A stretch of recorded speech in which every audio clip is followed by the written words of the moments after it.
To change a person's lifestyle or to change a person's entirety or world, one of the major things you must change is a person's perspective. Hello, welcome. I want you to watch this.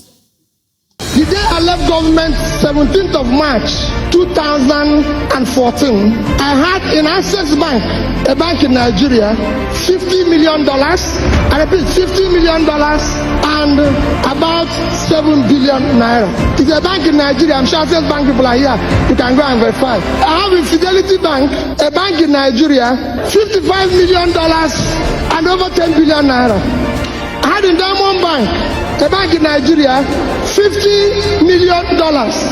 What I had the day I left was $155.4 million.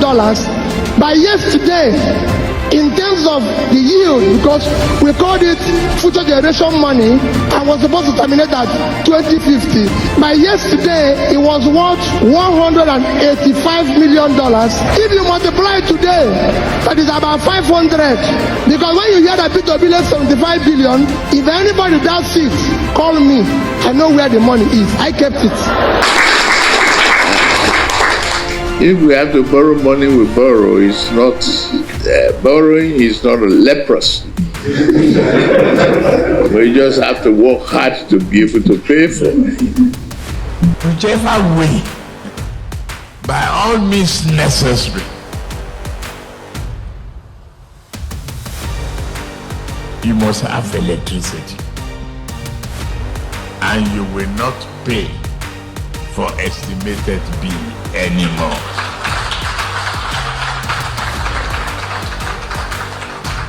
A promise made will be a promise kept. If I can't keep the promise and I come back for second term, don't vote for me. That's the truth. Unless I give you adequate reasons why I couldn't deliver. If people rig themselves into power, let it be clear that they rig, not that you voted for them. You voted for them. Let it, the judgment be on them that they rig, not that you voted for them. First 4 years, somebody did not, you want to vote for him again.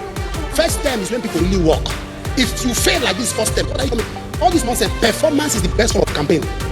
Performance. If you didn't perform, that's why you are destroying opposition, doing all kinds of, because you fail. Is it a spell that you can't talk? Are things good? From $460 to $1,500. See fuel. Then what do you want to come back and do now? What are you coming back to do? Performance is the best form of campaign. That's the truth. You fail the class, you want to come back again. If you fail, go. You go. Get one thing right. Nigerians are not asking for too much. If you can't get power, give us security. You can't give us security, let us be able to buy things cheap. Just do one. Don't tell me do one right. If you can't get one, light, zero. You even have solar in the villa. I was talking to my friend. His battery was going down 7%. I said, charge your phone. He said, when the battery goes out, I'll charge it. And suddenly remember, why was that time charge your phone? Because I thought they would soon take lights. You see, he said, my phone is off, I will charge it. I said, you wait for your phone to go off. He said, yeah, if you go off, I charge it now. I said, hey, you Seb, as I'm talking to you now, if you enter a supermarket, anywhere you see charging space, Madam, I beg. Let me tell you something. Anywhere this government does well, I praise them. Are you aware? Anywhere they do well, I praise them. So I'm not a politician. I say things the way they are. 1 December, they subsidize transportation. You see what I said on the water here? I said, this is good. My own, if it's good, I will talk. If it's bad, I will talk. I'm not in a party, okay? I will say it. If you do well, I'm not an average Nigerian that once they hate you, there's nothing good you do. That's an average Nigerian. They don't like you, you can't be good in their eyes. No. If you do well, I will come out, I will commend you. We need our politicians, we need those of them that we call our leaders to come out and start telling us the truth. Start telling us, these are the things I have done, these are the things I have not done. You cannot keep on remaining in silence when your people are shouting, crying, bad leadership. If you know that your hands are clean, this is the time that you must come out and confidently begin to say the things that you are doing well as a leader. When dollar dropped and naira came up, I stood on this pulpit. I commended them. I said, now they are doing well. Also, when people are being kidnapped, I will come here. I will talk. When people are hungry, I will speak. It's no bias. Wait, before you continue, I want you to like this video and subscribe to this channel. This is one way you can encourage me to keep on making informative content that can reach your doorstep. As you watch the video, please do not forget to drop what you think about this video in the comment section. Your feedback helps me make better content. Now, if you've done that, you can continue. Now, this goes beyond political leadership. In our individual lives, there are lots of people that when you hand over small projects, small money that is entrusted into a person's, and before you know it, stories begin to emerge. They start telling different kinds of story. Indiscipline. Start telling different kinds of story. If we must build an institution, it must begin from the lowest point, from our individual lifestyle, from our individual beliefs, what we hold dear. As an individual, can you be entrusted with something significant, and at the end you will not end up betraying the trust of people on you?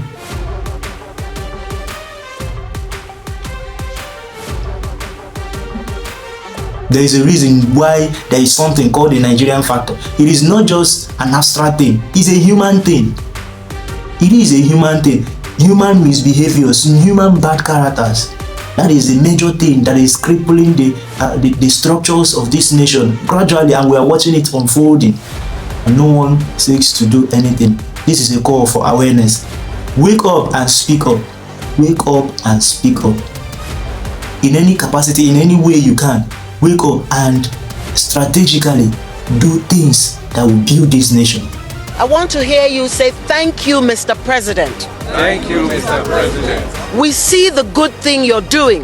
We see the good thing you are doing. And we are just pleading to fast track it. And we're just pleading to fast track it. Now that is a valid message. I tell Mr. President, thank you. Thank you, President. Thank you for what? Thank you for what? Malawi's government has steadily taken their people home. Zimbabweans are steadily taking their people home. Mozambicans are steadily taking their people home. Our people are asked to leave their homes and come here to be lifted. They sold the little things they have. Their house rent here is monthly. It's not like Nigeria where you pay yearly. They pay house rent here monthly. And so people have told their landlord, bye-bye, I'm not renewing my rent. And they have moved, only to be stranded here. And then you are telling us to thank the government of Nigeria. Why would we thank Mr. Tinubu? Thank you, President. For what? For what? They ask people to come out. Even if you have not asked Nigerians to come out, we will find our way. Yeah. But you ask us to come out on winter. Women and children on winter, and they are here stranded, and the politicians are there in Nigeria arguing and satisfying themselves, and these people are left here with no hope. And you are telling us to tell Mr. President, thank you. What are we thanking you for? We sent you to go and do the job there. And if you feel that you can't do the job, resign. So that somebody who can do the job will fix Nigeria. Yeah. A small country like South Africa is holding us ransom because our government does not know what they want. So if Tinubu cannot fix Nigeria, which we have seen, he can't fix Nigeria at home, he cannot help Nigeria in the diaspora.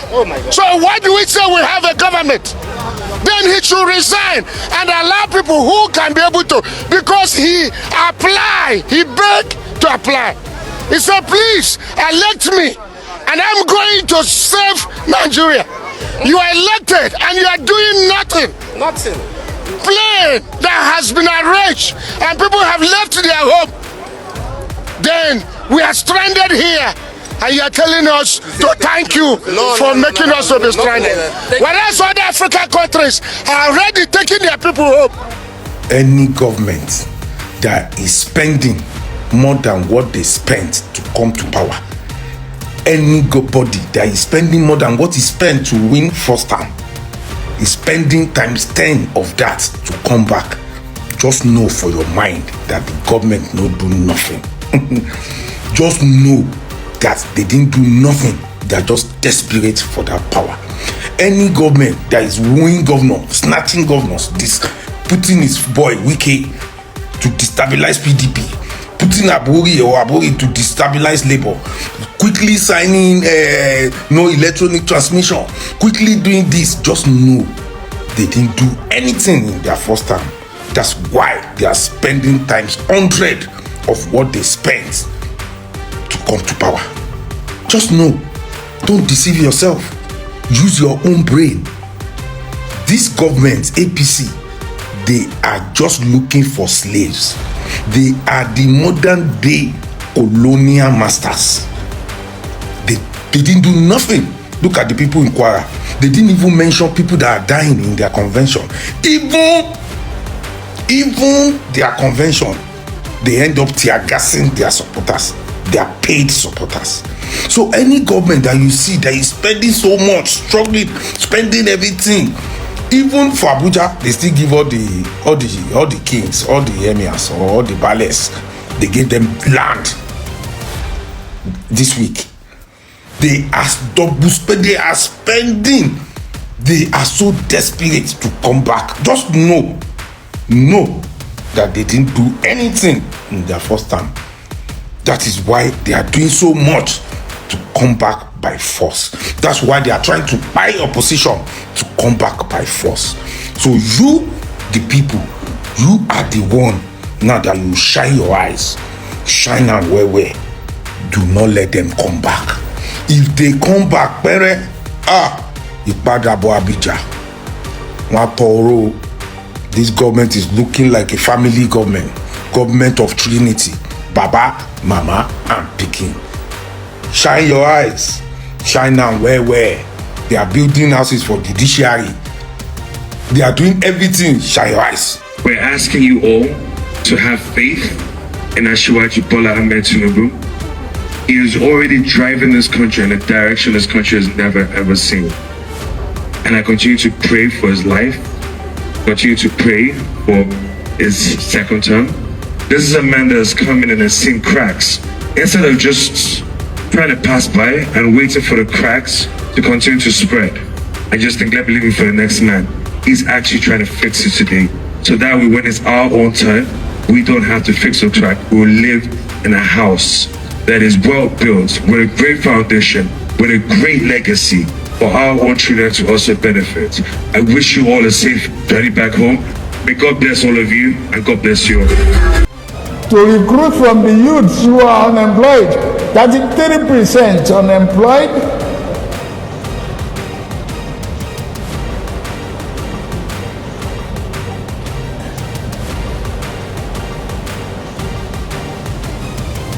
Recruit 50 million youths into the army and the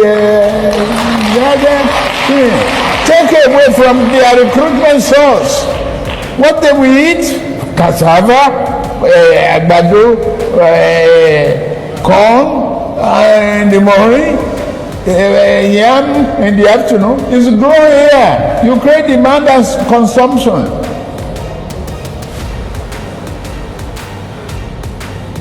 For over 5 million army of boot camps, we create our food. That's money for the farmers. That's consumption for the soldiers and skill development. Don't call them illiterate. Don't talk about illiteracy. Anybody who can own gun, who can handle gun, who can cock gun and clean the chamber and cock and shoot is technically competent to repair a tractor. To change a person's lifestyle or to change a person's entirety or world, one of the major things you must change is a person's perspective. Unfortunately, we live in a world where the Nigerian system has changed our entire perspective. How many of your leaders, how many of your political leaders can come out to confidently say this thing? How many of your politicians can confidently come out and say these things? The system has so much corrupt the entire perception of people that nobody knows the difference between good and bad again. Or should I say, people know the difference but can no longer attest to it or publicly confess it. In the Nigerian system today, evil is no longer seen as evil. It's seen as something that we can live with. When our leaders cannot publicly say, this is what I did and this is what I did not do. This is why I cannot get tired of preaching this message. This is why I cannot get tired of preaching this message today. When it comes to dealing with people, leaders are the major problems that Nigerians are facing today, believe it or not. It is the major problem. The major situation of Nigeria is not lack of finance. Nigeria is wealthy. Nigeria has money. We have money. But the problem is our leadership. We have a very crumbled leadership. How can you have leaders that are bent on crippling the system just to favor them for their own selfish reasons and gains? And you want such a society or nation to prosper? In the absence of human growth, human development, people are fighting for their selfish reasons to accumulate wealth that they cannot exhaust in their lifetime. Everybody is just bent on accumulating wealth illegally. You see someone that doesn't have a house anywhere, few months after he becomes a politician, he begins to buy things lavishly, begins to buy buildings and acquire properties lavishly, and nobody questions the source of his wealth. Most people will tell you that do everything that you want to do, but whenever you are ready, just enter the ruling party, your sins are forgiven. And nobody sees anything wrong in such a statement. How can we survive in such a situation? We have to wake up. Wake up. This is a call for awareness. Wake up and do the right things, Nigerians. Nigerians, wake up.